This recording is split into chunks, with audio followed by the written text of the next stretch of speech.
Welcome back, everybody, to the Fast Break with Taylor and Jake. As always, Mr. Jacob Lane Merritt is on my left, and my name is Taylor Paul Harper. So, we're going to get right into this episode. We got a lot of stuff to talk about, I guess. A lot has happened. We've had, everyone is now finally out of the first round, and we got some doozies. We got some awards. We got some. Yes.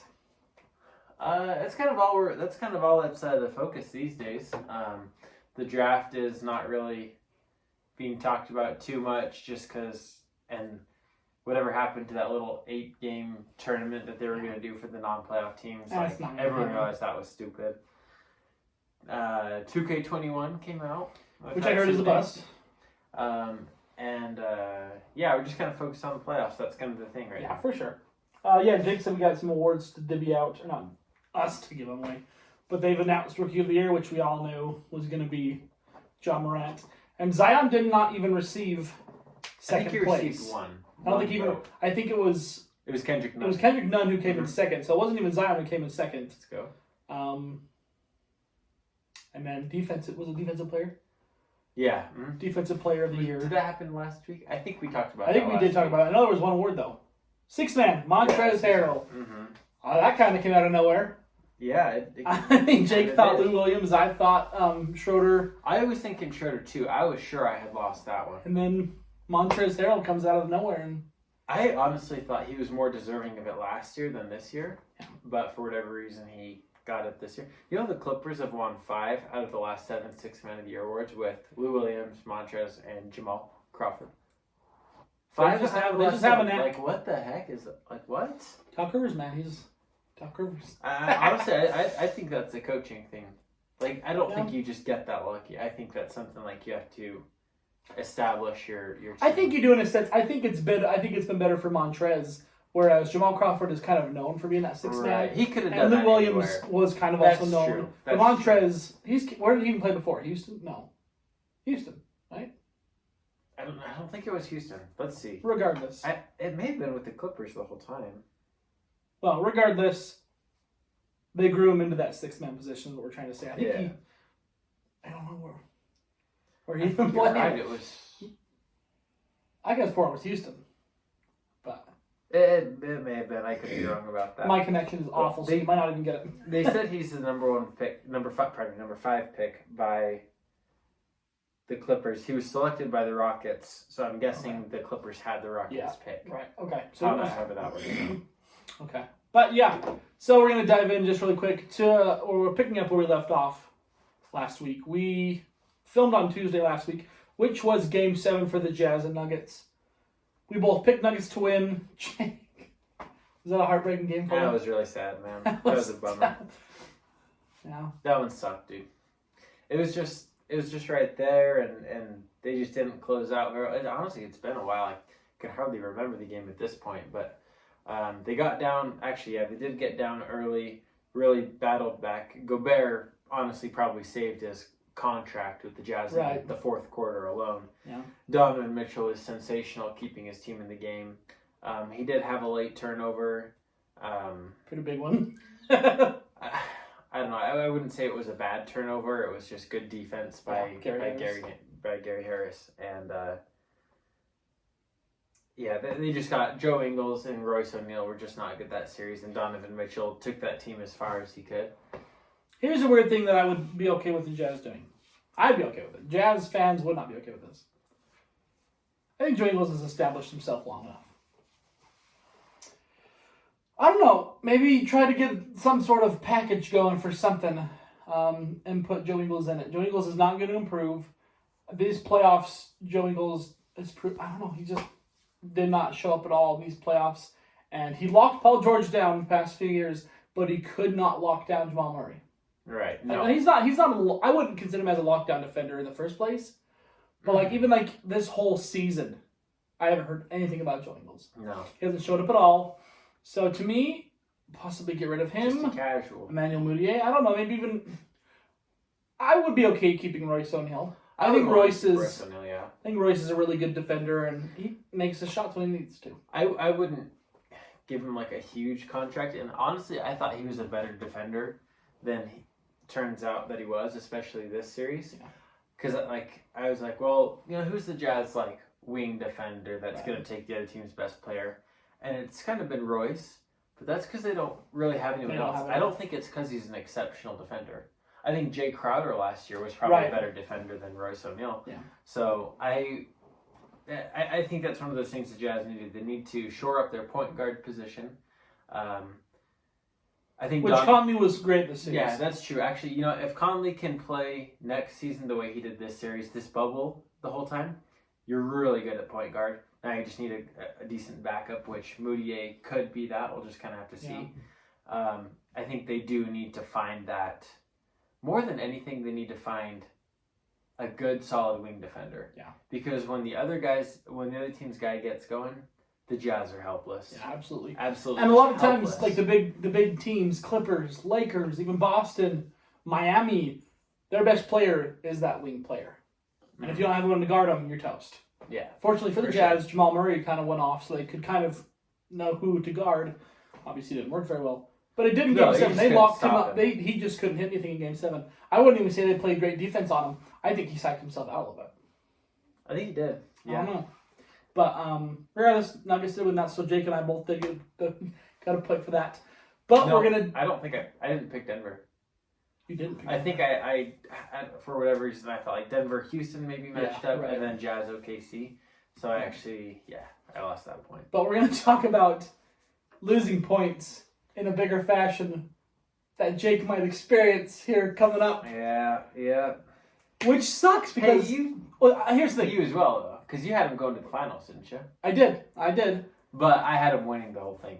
The Milwaukee Bucks. But here's the Are- thing. Jake's in like a happy, sad mood. He's obviously sad, like he's not gonna get the points. Oh, But nobody expected Miami to be up 3-1 against the Milwaukee Bucks. And this is what I mentioned last week. and it was almost a sweep. It really was.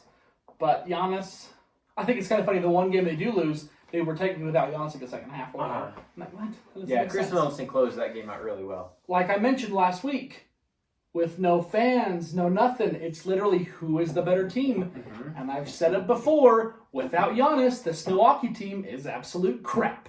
I'm going to say it. Giannis is so good of a player, he can single-handedly lead the team. Now, Chris Middleton's great. Mhm. He's a star. He's an all-star. He is. He's great. He's been good. But he cannot lead a team, in my opinion. He did great in that game four. I don't think he could do it for a season. He can do it for a game like he did. But is he playing tonight, Giannis?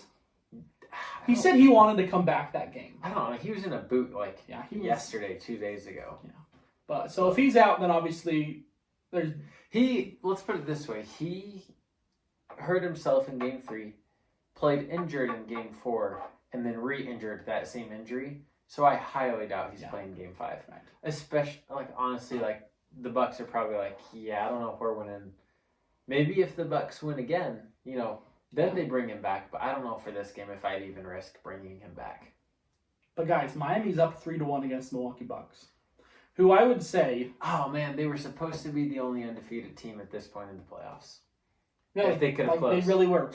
However, oh my gosh, we're going to talk about my Boston Celtics too in a minute. Yeah.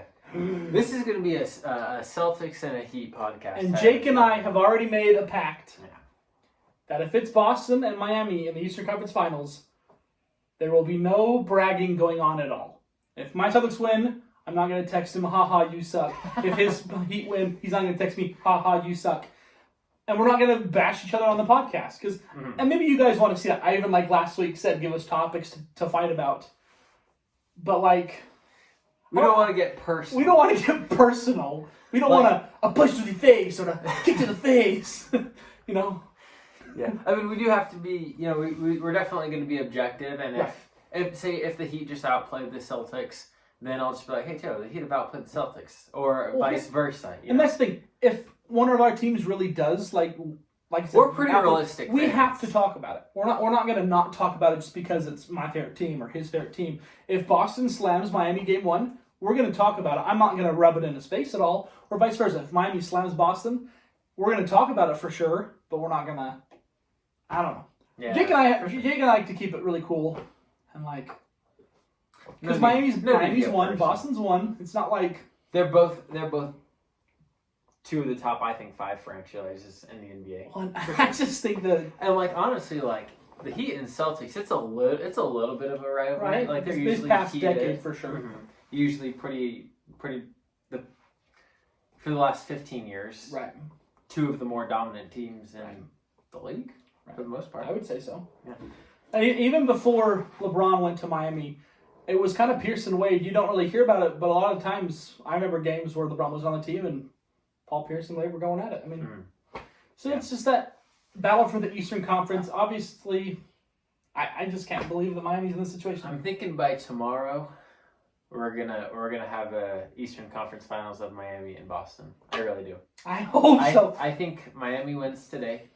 I would guess they play pretty well today and win, and then same with Boston. They kind of really put their foot back on Toronto's throat and Boston should have won the series. took control. Boston should have won the series yesterday. Should have won 4-1, but that shot, Jake. Let me tell you something about that shot. I may or may not have said a few choice words when that shot fell in. Dude, that was crazy. That was you have to admit that that was an incredible. That was pass. crap. The It was an pass incredible was pass. better than the the pass shot. was better than the shot. I mean, for 6 foot, probably on the dot. let's 6 say foot. 1. Yeah. Be generous. 6'1" in his shoes. Kyle Lowry to go over the 7'6" Taco long Fall. wingspan Taco Fall right in his face. I mean, clogging up his view to find OG Anunoby to get enough speed and height on the ball that he gets to Anunoby before Jaylen Brown can get back to him, and then also getting a shot off with 0.5. He just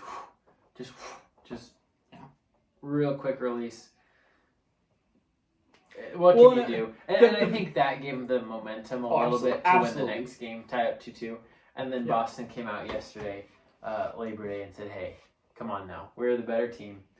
We're taking this." And I'd say Celtics in 6 for sure. They totally went Michael Myers on the Toronto Raptors. They took a knife and they slid it across their throats last night, and it was fun to watch.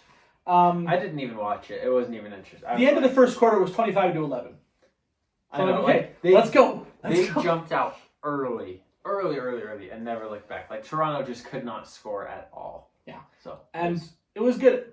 And let's just go back to that game 3, where Kemba Walker made an incredible pass to Daniel Tice, where he dunked it in. I'm freaking out, and it was funny. So I was actually watching. We actually don't have cable downstairs. We've got cable upstairs, where my parents do. We took our cable box out because we don't care about cable. We don't watch anything on you. But I have it on my phone. So I'm sitting there watching, and it's about maybe 10 seconds delayed from like upstairs. Oh. So I text my parents. I said, "You guys watching the Boston game?" And this is before Kemba made the pass to Tice. And then I'm like, "Yes, my Boston's got this." And as I'm watching this, before the end of the pass, I hear my dad yell, "Oh no!" And I'm like, "Did he just make the shot?" I'm watching it. Oh my gosh! I hear my dad, "Oh no!" I'm like, "Ah, crap." There's been some. Well, I guess that one and Luka and did Jamal Murray? He didn't. I don't think he hit a buzzer. He didn't hit a buzzer beater. Game winner, didn't he? He just had a lot of clutch threes. Yeah. Okay. It was Nikola Jokic who hit the game winner in Game 7 for the Nuggets. That's right, man. There's been some fun finishes. Even that Game 7, Houston playoffs. And Oklahoma City. Oh, that one as well. Oh man, can you believe that? Can you believe like they? OKC has 2 timeouts left, and that was the play they got off. Like you could have, thrown it to Steven Adams, dive into the hoop. He had PJ Tucker on him. I mean, you can get it over him. And they gave it to who even took the last shot? It wasn't Chris Paul. It wasn't Gallon. It was no. It wasn't Dort.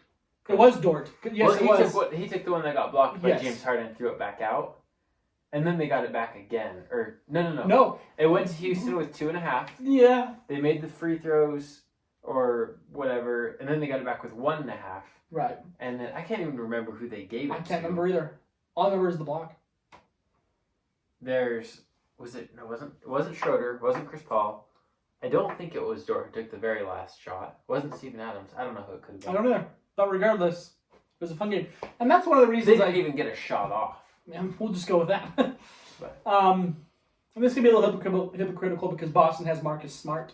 But that's one of the reasons I don't like Chris Paul and James Harden. Because in that last minute, there was a possession where they both flopped insanely bad Oh my twice. gosh. And I'm like, Less Come than a on. minute left. come on. Game 7, the most intense minute in sports. Your whole season, the whole series has led to this moment, and you're gonna try and secure a win. I don't know or if you get the guys ball have back ever. by flopping. I don't know if you guys have ever ran into a screen before, but if you do, you don't instantly fall to the ground. Like, honestly, when Chris Paul flops, it looks so bad. It does. Like, there's Oh, yeah. people who You- flop you know, good. you can Smart tell. doesn't flop good. Paul I don't doesn't know, flop dude. good. Marcus Smart in real time, like that one on Siakam, where Okay, that was a pretty good one. that was pretty That good. was But, like, really good. Chris Paul's not a good flopper. When you flail your arms, that never happens, okay? Mhm. And when you hit a screen, he just dropped. You don't do that in real life. Uh-huh. And I'm like, and then Harden did the exact same. I'm like, guys, this is the most sloppiest play I've ever seen. But regardless, Oh, Houston man. won it, and I'm actually glad Houston did, just because I know that they could give Lakers the most damage. And we saw it from game 1, killed them in game 1. Mhm. Game 2, Lakers came back and killed him worse than Houston. I think it all just depends on Russell Westbrook. Dude, it's almost kind of sad watching he's Russell done. Westbrook. Like, he's bugged me so much for his career, but for whatever reason, just the last couple of years, I've just really started to appreciate, his energy and how hard he'll play for his teammates and how hard he'll fight for his teammates. And I don't like his attitude, his me against the world attitude Right. all the time. It gets on my nerves a little bit. Right. But to see a player who's an MVP, a multiple time All-Star, triple-double champion, like, just have the playoff series that he's having, it's just like, it's sad He's to playing watch. so bad. And like a lot of people said, well, he hasn't really played much in the bubble. I'm like, yeah, everyone else got eight games at most if they played all of them. It's not like, everyone else was off for 4 months too. Well, He's just been bad. He's just been flat out he bad. really has. His turnovers, his 1 of 7 from 3, like, just throwing up bricks. So the Lakers are just daring him to shoot. Like, not even concerned. It's like giving Ben Simmons open threes. Nobody cares. Right. So It's it's been pretty bad. that hope. But game 1, he played really well, and they got a good win. Game 2 goes back to same old self.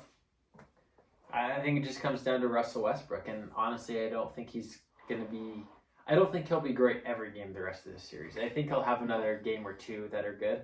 Then I think he'll have a game or two that are pretty bad. I think there's Absolutely, not a question. there's test trials where you can figure out things in a year. So obviously Mike D'Antoni is going to be fired after this year. I think really so. feel like he will. Mm. But I honestly think you have to get rid of Russell Westbrook after this year as well. There, in my opinion, is things you can find out in 1 year. And Westbrook and Harden do not go together. I'd say that. So I'd say that's fair. And for the sake of Westbrook's career, let him go. Try to get something else. Try to get a center for crying out loud. PJ Tucker. That's what what if they even tried to go with like a Kevin Love? Anything's better than 6'5" PJ Tucker. That's true. However, I watched him guard Anthony Davis, man. He's a bull. Dude, PJ Tucker PJ Tucker is a bull. He's got. I just respect him so much, honestly. 6'5" against 7'1" Anthony Davis. I mean, how many players would be okay with their team just like, you're 6'5", but you're playing center and you're going to get banged on and beat up every single game, and you're going to play 40 minutes a game, Yeah. and he hasn't like complained a bit. He's a bulldog, man. Yeah, he is, man. He's a glue guy. He's the guy I'd want my team to have. Oh, absolutely. For sure. Absolutely. Not Starting like, center-wise, but yes. Very good. Yeah, we kind of talked about it last week, but really, I think the Rockets probably should get rid of D'Antoni and try and get a little bit more balance. I mean, you've got James Right. freaking Harden, the best scorer since probably Michael Jordan. I don't know, maybe prime Kobe. Yeah. But that's questionable. I mean, James Harden is a freaking master scorer, and you can't seem to Think about get what he there. can do with a legit offense, though. That's the scary thing, is he's putting up 35 points a game this whole year average by But getting to the free 35, throw 8, line and 8, and too. shooting threes. Imagine what he could do with an actual offense. He'd be like a slaughterhouse. Miami or like a Utah or even like Boston. Like Boston's not like crazy motion, but Right. they do have like an offense. Right. Whereas opposed to the Rockets, it's just stand around. Yeah. Like I think James Harden would be so good if he had an actual offensive system. Oh, I do too. I think he's great. He's great in the pick and roll. We saw it with He's Clint great. Capella. He was amazing in the Yeah. pick and roll. Like even just a little something like that. Like Well, he was great when he was on Thunder. yeah, he was. He's putting up 17 points off the bench for the Thunder. I mean, he's a great player, but you cannot do everything yourself all the time. For whatever reason, Chris Paul worked on Houston, but yeah, Russell Westbrook has not worked on Houston. Yeah. I think they need to, definitely change things up. I'd imagine I'd probably take the Lakers in 6. I think Houston will win one more, and then let's not go in 7. Yeah, I think the Lakers in 6. Yeah. So I think even if I don't know. Yeah, we kind of bounced around, but let's get back a little bit to Boston and Toronto. Let's do. What are you thinking as a Boston fan after? Like, what's the roller coaster of emotions? I'm feeling great in a way. Like I was so pissed after that game 3 because Boston was literally going to go up 3-0 against the defending champions. And that's as close to. I mean, literally is as close to over as it gets because you went in 4. But I mean, that is just like an emotional blow, especially in the bubble where it's like I haven't seen my family in a few months. I get to go back to my hotel room instead of my nice spacious house, right? And just go to a park or grocery store or whatever, right? And do my own thing. So it's like you get down to 3-0, you're like, maybe it's not so bad if we lose. But then that next game, where Boston only made 7 3-pointers and Toronto made 17 3-pointers, and Toronto only won by 7. I'm like, okay. I think feeling okay. I think my team is. No, I know Boston's better than Toronto. I know Boston. If you make 17 3-pointers and only score 100 points and only win by 7, I don't know. Hey man, I mean, Boston's had some multiple decisive wins. Toronto's had to pull them out. Right, exactly. It's like, hey, Miami has had some pretty good wins over Milwaukee. There's been some close ones, but they've not all been like nail biters. Milwaukee's one win, that was a nail biter. Right. Right. I mean, they had to go to overtime. I think this bubble is really exposing who's good, who's real, and who's not. And the teams that I actually felt pretty confident in Toronto all year, but I think Boston's just been better. I don't think Toronto's a bad team by any stretch. I think they could definitely beat Miami, and I think they would beat Milwaukee. But Boston's just had their number. Boston's just been better. And if Boston ever does get Gordon back, then for the first time, I've been like fairly confident Boston's going to the finals. Like I know, like you were shaky until about the middle of the year, and since then you've been like, I could see Boston. Yeah, probably Milwaukee, but I could definitely see Boston. And the whole time, honestly, in my head, I was like, I don't know about Boston going to the finals this year. Right. Maybe definitely down the line, but I don't know about this year. But this year, man, I'm like probably 70% sure. So you're saying I think they'll beat Miami? I think they will. Oh, I would love it if Miami could win. Right. But I don't know. Boston scares me. They're pretty scary. Well, then that's the thing. Miami, when you look at them on paper, you got an old Goran. He's not that old, but like an old Goran Dragic who's just kicking everyone's butt right now. Oh, I know. Like Goran Dragic is playing like his prime Phoenix Suns. He didn't even start in the regular season. And Kendrick Nuns, they haven't played Nunn a lot. Which great. is kind of sad because, like we just mentioned, he came in second in Rookie of the Year. Mm-hmm. But yeah, so like as a Heat fan, like I'm scared to play Boston. I really am because I definitely put money on the fact that it's going to be Miami Boston Eastern Conference Finals. But then I think like if I was a Boston fan, I don't want to play Miami right now either. Yeah. I mean, I think they're just built really well for the bubble. Yeah. Like they're just no business. Like Jimmy Butler, like. We talked about it last week. He's here by himself. He didn't bring him into the bubble. He's not messing around. He's the leader of the team.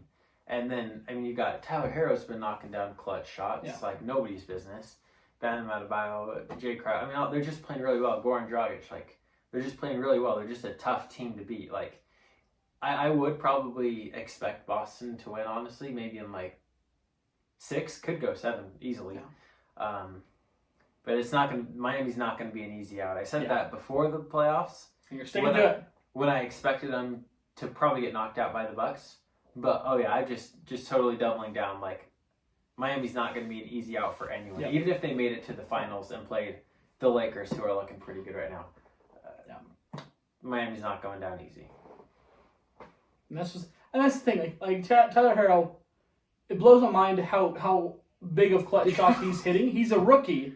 Last game, I think he was 1 for 8 on threes, and in that last minute, I think he hit 3 threes. I'm like, I think it was the last 2 or 3. I'm like, are you kidding me? Just started burying. Like, you're 1 for 8, and then when you need to make threes, and he was keeping him in it.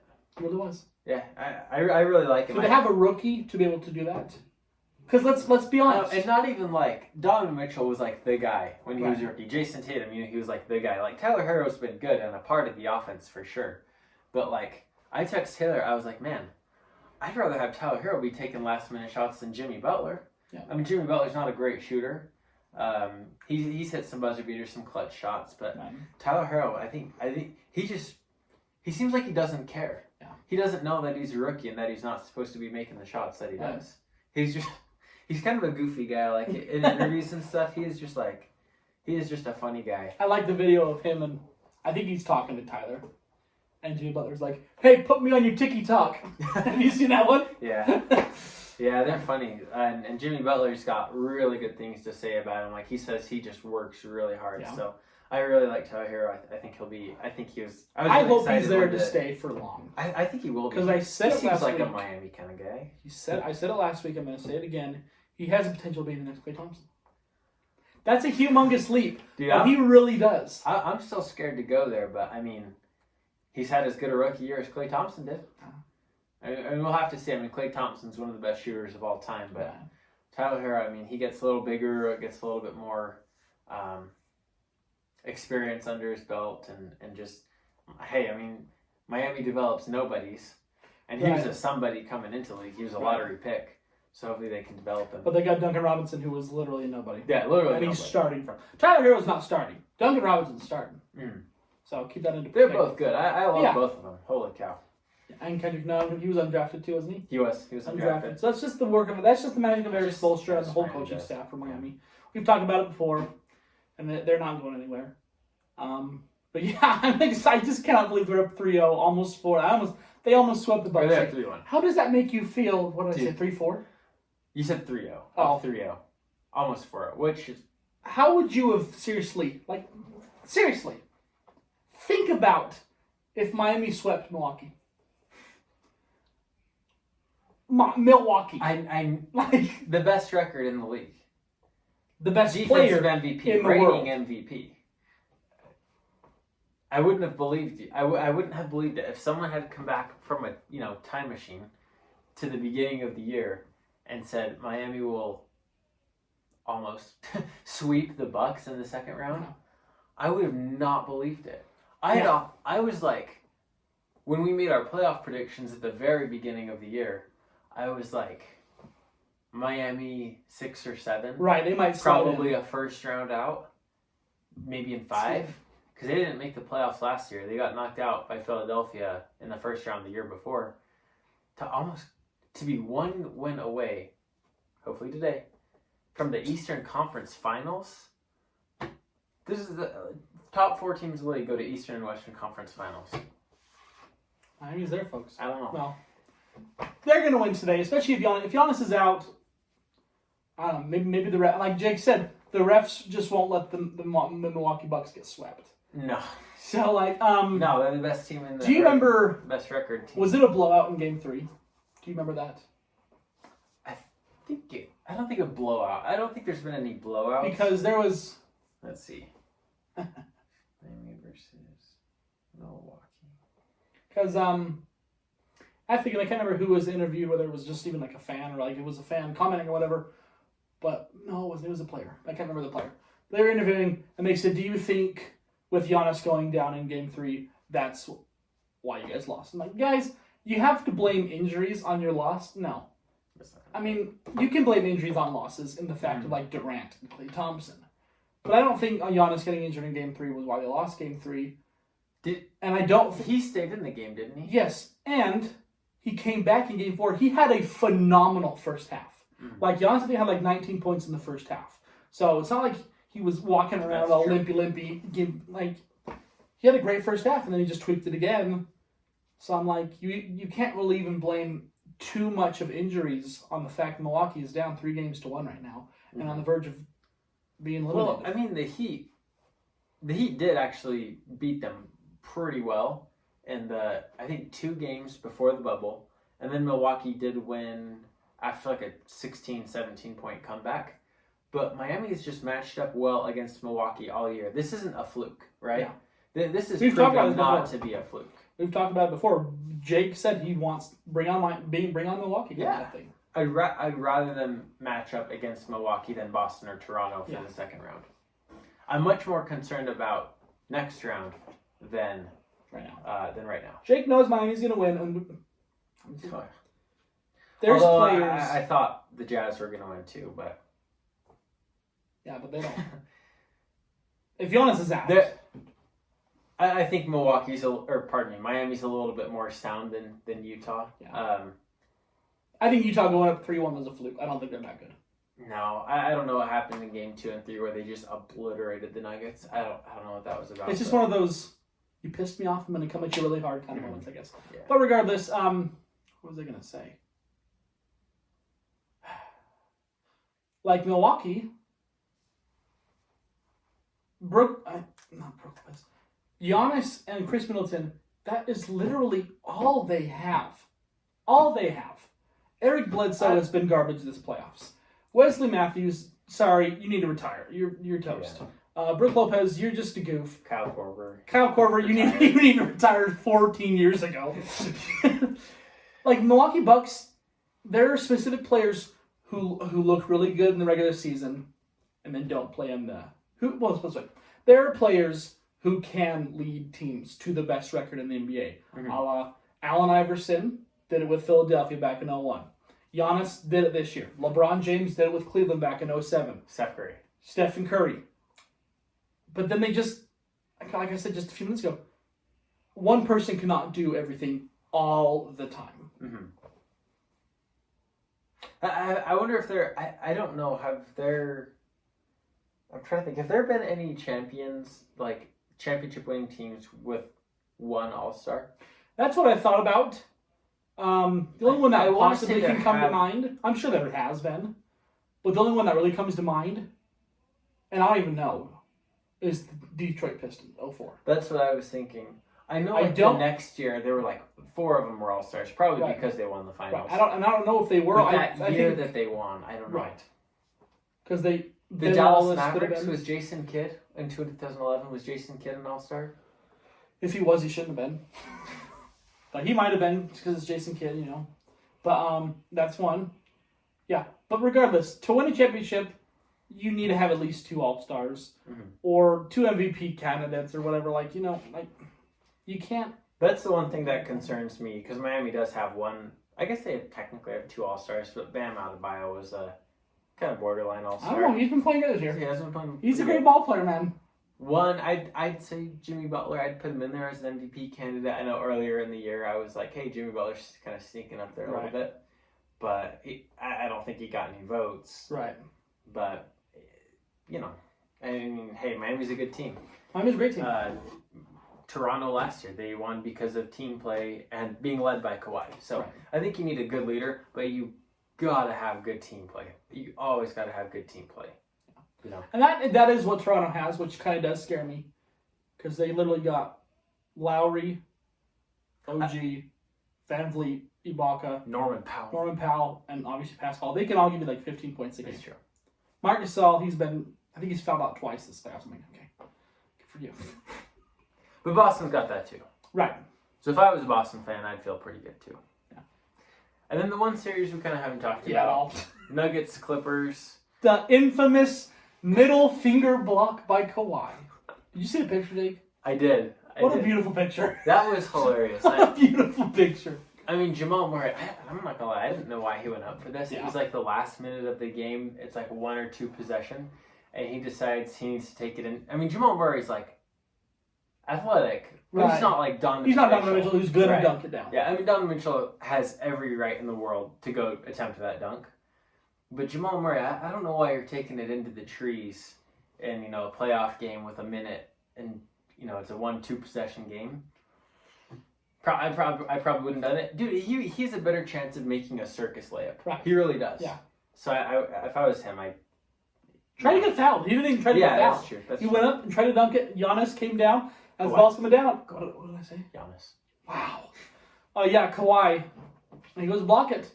And like his forefingers just come off, and it's just the middle finger on the Yeah, ball. he just ends up with his middle finger on the ball. And there's a picture kind of from... So if this is the basketball going, kind of down towards the hoop, Kawhi, Oh. the picture's from right here. And I won't make the gesture because it obviously just resembles a middle finger. But anyways, so his long middle finger just gets caught on the ball, and his other fingers kind of fold down. And it's the hilarious. most perfectly timed It's picture. perfect.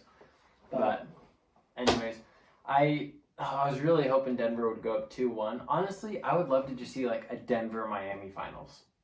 Jake, I've talked to I my just wife don't about want one of the this. Lakers teams, pardon me, Lakers, the LA teams in the finals.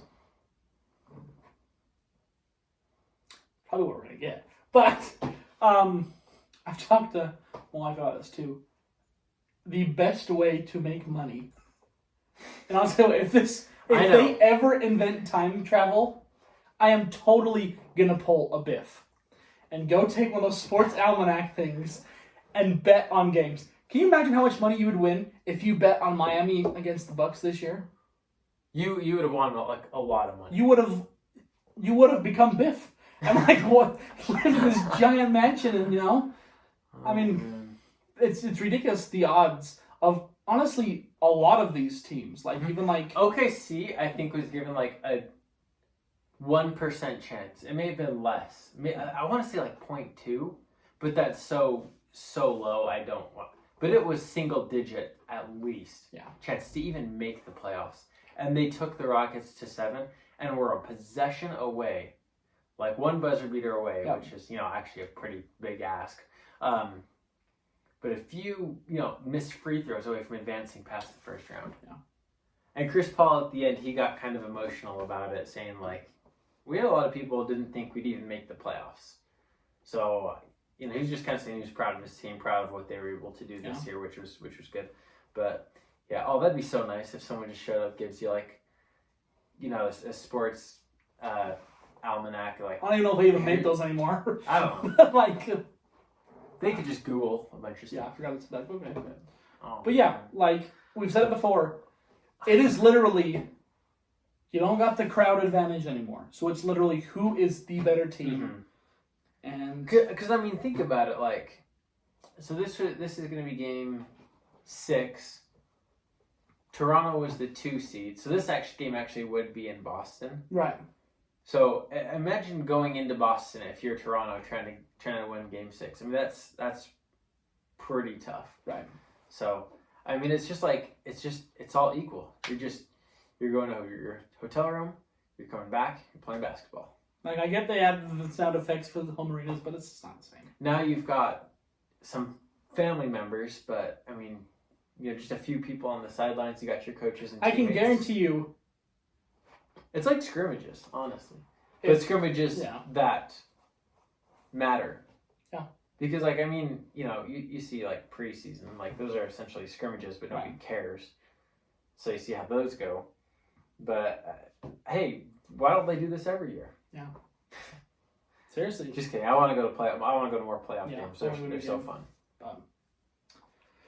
Go Heat, go Boston. I guess if you're a other team fan, go your team. But it's been getting really intense and it's picking up. Oh, quickly. Congratulations to Jake's doppelganger for becoming the new Brooklyn Nets head coach. Jake, you look exactly like Steve Nash. Like, how old is he? 40-something? Yeah. 42? When Jake is 42, you're going to look exactly like Steve No, Nash. I would love to. Steve Nash, Jake, if you grew your hair out like Steve Nash, you look exactly like Steve Nash. He's got a little bit of the darker hair, but my hair kind of gets darker as I get older, so we'll see. Yeah. Like, so if you guys don't know, like, go just pause an image of Jake and go Google Steve Nash. Uncanny. That's funny. Oh, dude, did you hear what Stephen A. Smith said? Don't even. Here's my problem. It's Steve freaking Nash. So if you hadn't heard, so Steve Nash, got hired as the head coach of the Brooklyn Nets, as Taylor just said. He hasn't had any assistant coaching jobs, so it's his first job.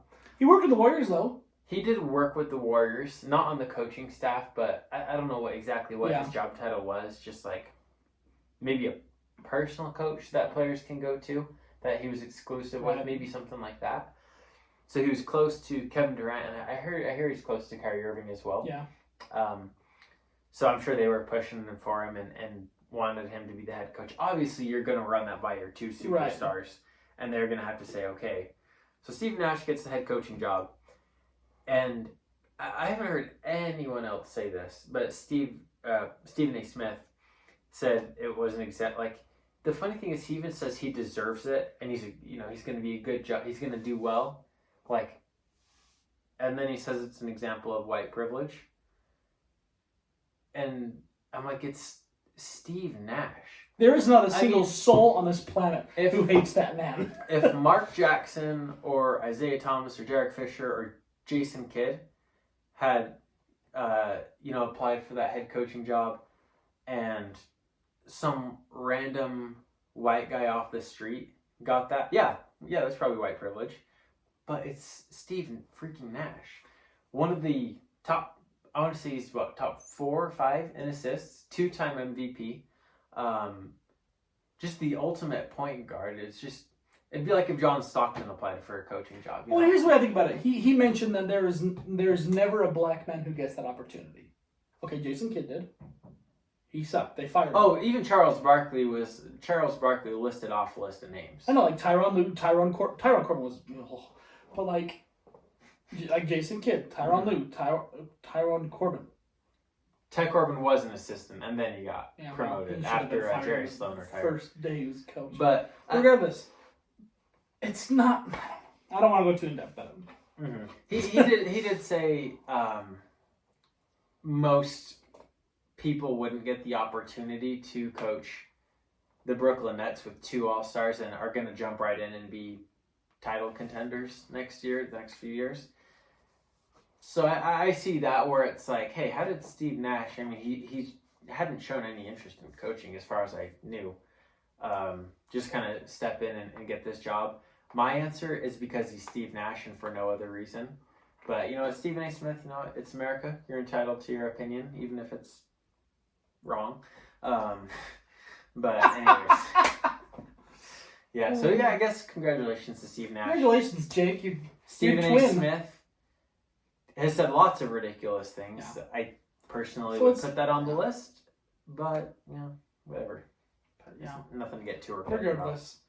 I don't know if you saw the comment. Braden commented last week, and he said he wants us to possibly stream one of the live games, like our reaction.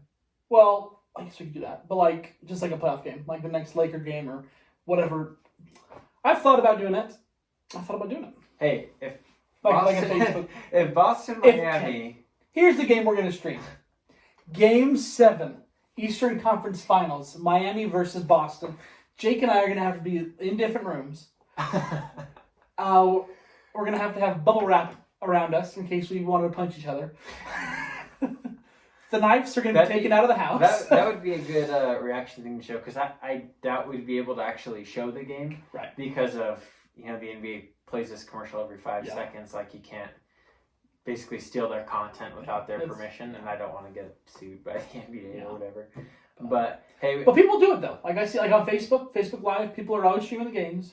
But I don't know. Yeah, but regardless, we could totally do a reaction video. We could totally maybe even what we could do. So Boston Miami games, after every game, we'll give our own little reaction, then put the videos together and put it on YouTube. So I can just record that in my house. We don't have to be together for that, but. Yeah, that'd be good. That's a good idea. We could totally do that. Good idea for sure. So, thanks for tuning in. This is actually a lot longer than I thought it was going to be. But, just again, comment on stuff you want us to talk about. The season will be coming up, closing soon. Like it's going to be here sooner rather than later. So give us ideas in the off season, please. Give us anything. Give us players, teams. Hopefully it's a short off season. I'm thinking it will be I think it will be relatively too. short. I think it will be too. So we should be okay. It'll be easier than the 4-month break we went through. Right, absolutely. So thank you.